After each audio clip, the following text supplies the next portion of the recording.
दीपक यादव पूर्व विधायक कुछ हजार का फर्जी दिखा करके उसे जेल भेज दिया। अमिताभ ठाकुर पे कितने वर्षों पुराना निकाला केस, कितना पुराना। इसी तरह याद होगा रमाकांत यादव पर कितने साल पुराना केस निकाला। आदरणीय मोहम्मद आजम साहब की बात नहीं कर रहा हूं मैं अभी, कितने झूठे मुकदमे लगे। तो आप सोचिए क्या हो रहा है। दीपक यादव पूर्व विधायक कुछ हजार का फर्जी दिखा करके उसे जेल भेज दिया। अमिताभ ठाकुर पे कितने वर्षों पुराना निकाला केस, कितना पुराना। इसी तरह याद होगा रमाकांत यादव पर कितने साल पुराना केस निकाला। आदरणीय मोहम्मद आजम साहब की बात नहीं कर रहा हूं मैं अभी, कितने झूठे मुकदमे लगे। तो आप सोचिए क्या हो रहा है। समाजवादी पार्टी की तरफ से मांग करता हूं कि जो जो माफिया हैं उन पर बुलडोजर चलना चाहिए। अगर वो समाजवादी पार्टी का है जिसकी तस्वीर उन्होंने दिखाई है, जिसका कई हजार स्क्वायर फीट में घर है, जिसमें वैल्यूएशन करने वाले भाग गए, और फिर उससे जुड़े हुए जितने माफिया हैं और जो अधिकारी हैं, आप कंफ्यूज मत होइएगा। जो अधिकारियों का नेक्सस है, जो अधिकारियों की लड़ाई है, उसकी वजह से भी जनता को कुछ सच्चाई पता लग रही है। अगर कानपुर का अखिलेश दुबे की कोई जान बचा रहा है तो यही समाजवादी पार्टी है। समय समय पर उठाने की वजह से उसकी जान बची हुई है और पूरी सरकार लगी है कि उसको और कैसे बचाया जाए। उत्तर प्रदेश में तो कमाल चल रहा है। इसलिए हमारी समाजवादी पार्टी की तरफ से मांग है और हमारी तरफ से मांग है कि जिनको आप समाजवादी पार्टी का बता रहे हैं, कालीन भैया, कोडीन भैया, जितने लोग हैं, उन सब पे बुलडोजर चलना चाहिए। क्योंकि सवाल देश के प्रधानमंत्री जी के लोकसभा के क्षेत्र का है। कई तस्वीरें दिखाई जा रही हैं, तो अगर हम तस्वीरों का ही सब कुछ ठीक मान लें और मेरे साथ खड़ा होने वाला ही अगर माफिया है, तो मेरी तस्वीर तो मुख्यमंत्री जी के साथ भी है, मेरी तस्वीर डिप्टी सीएम साहब के साथ भी है, मेरी तस्वीर दूसरे हाफ उनके साथ भी है। तो अगर मेरी तस्वीर और मुख्यमंत्री जी की तस्वीर आप देखते हैं तो माफिया किसको पाएंगे आप। अपना चेहरा ना पोंछा गया आपसे, अपना चेहरा ना पोंछा गया आपसे, आईना बेवजह तोड़कर रख दिया। कि नेताजी जो थे बहुत भाग्यशाली थे, क्योंकि उन्हीं के हाथों से दो बड़े काम हो गए। एक तो जवानों की डेड बॉडी जो घर आने लग गई थी, इसके लिए बात। दूसरा, जवान की इतनी तनख्वाह थी कि एक बकरी भी नहीं खरीद सकते थे, लेकिन उन्होंने पद संभालने के बाद में जवानों की हालत को ऐसा कर दिया कि बहन बेटी की शादी वगैरह भी अच्छी तरीके से कर सके। मैं अक्सर मिलता रहता था नेताजी से, और वो तीसरा ही काम बाकी रह गया, एक अहीर रेजिमेंट का, वो अखिलेश जी की जिम्मेवारी छोड़ रहा।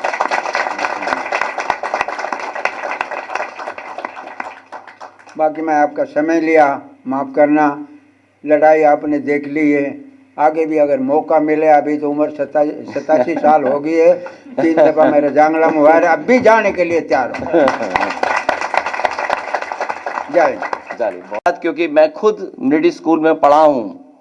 देश में कम है 5 मिलिट्री स्कूल हैं, दिल्ली की सरकार से पुनः मांग करता हूं मैं, पहले भी पत्र लिखा और फिर मांग करता हूं कि मिलिट्री स्कूल्स यूपी में और बढ़ाए जाएं, क्योंकि यूपी में एक भी मिलिट्री स्कूल नहीं है।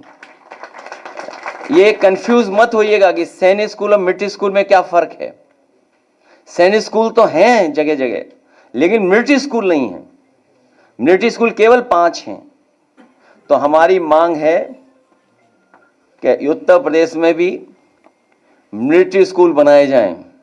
राजस्थान में 2 हैं, कर्नाटक में 2 हैं, 1 हिमाचल में है। बेलगांव, बेंगलोर, अजमेर, धौलपुर और चैल 5 ही मिलिट्री स्कूल हैं। तो हमारी मांग है कि जब उत्तर प्रदेश से देश के प्रधानमंत्री बनते हैं और उत्तर प्रदेश के डिफेंस मिनिस्टर हैं, तो हमारी मांग होगी कि लखनऊ में बन जाए मिलिट्री स्कूल, इटावा में हमारे होम टाउन में बने, कन्नौज में बने, बनारस में भी बन जाए। ये हमारी मांग है। इन्हीं शब्दों के साथ मुझे खुशी है इस बात की कि हमें सम्मान करने का मौका मिल रहा है। मैं अध्यक्ष जी का और अपने तमाम विधायक लोगों का सबका धन्यवाद देता हूं कि इस कार्यक्रम में आप लोग भी शामिल हैं। जो इनकी बहुत पुरानी मांग रही, उस मांग से जुड़ते हुए हम लोग भी यही मांग करते हैं कि इन वीरों के सम्मान के लिए और उस रेजिमेंट के सम्मान के लिए, उन लोगों के सम्मान के लिए अहीर रेजिमेंट की मांग दोबारा हम लोग मांग करते हैं।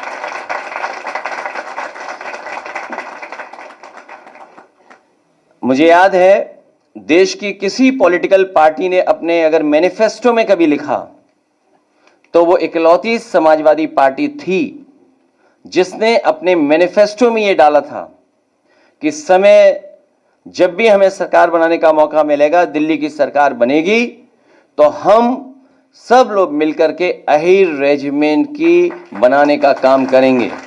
आज उस मांग को दोबारा हम लोग दोहराते हैं। लोक सेवा आयोग में जो घोटाले हो रहे हैं जिसकी आप कल्पना नहीं कर सकते हैं। अभी ऐड निकला है, सबसे ज्यादा पिछड़ों के साथ धोखा हो रहा है। गणित लगाइए कि अगर हमें मिल रहा है जो आरक्षण, कितने होनी चाहिए सीटें ही नहीं मिल रही, उतनी कम कर दी सीटें। सोचिए आप, उसका ग्राफ अभी आपको दिखाएंगे कि कितनी कम कर दी सीटें। खाद, कहां खाद मिल रही है बताओ? कितने महीनों से किसान लाइन में खड़ा है बताइए? कितने मौसमों में खड़े रहे वो लोग? सब बीजेपी के पास आंकड़े पहुंच गए हैं। सुनने में आ रहा है कि रात में बैठ करके उनके विधायक, बीजेपी के नेता लोग, प्राइवेट कंपनियां के वोट कैसे बढ़ाया जाए, वोट को बराबर कैसे किया जाए कि 4 करोड़ वोट कट गए। सोचो, मुख्यमंत्री ने स्वीकार किया कि 4 करोड़ वोट उनका कट गया है। उन्हें कैसे पता उन्हीं का कट गया है? और अगर 4 करोड़ वोट कट गया तो हिसाब किताब हमने लगाया कि 4 करोड़ के वोट को भाग दे दें अगर हम 403 विधानसभाओं से, तो बीजेपी का 84,000 वोट कट गया है।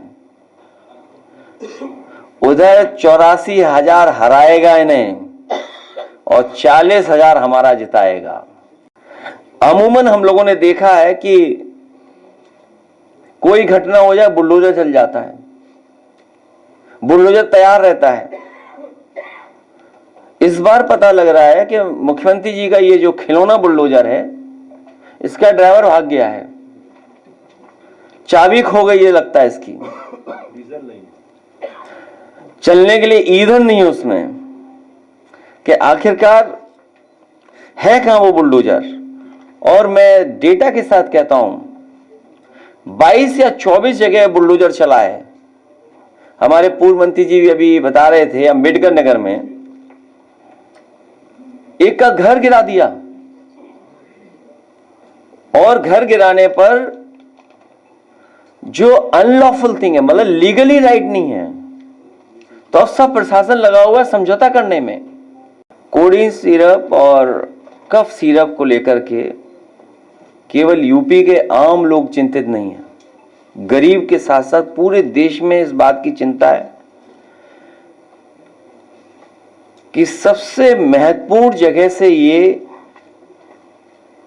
इतना बड़ा घोटाला चल रहा था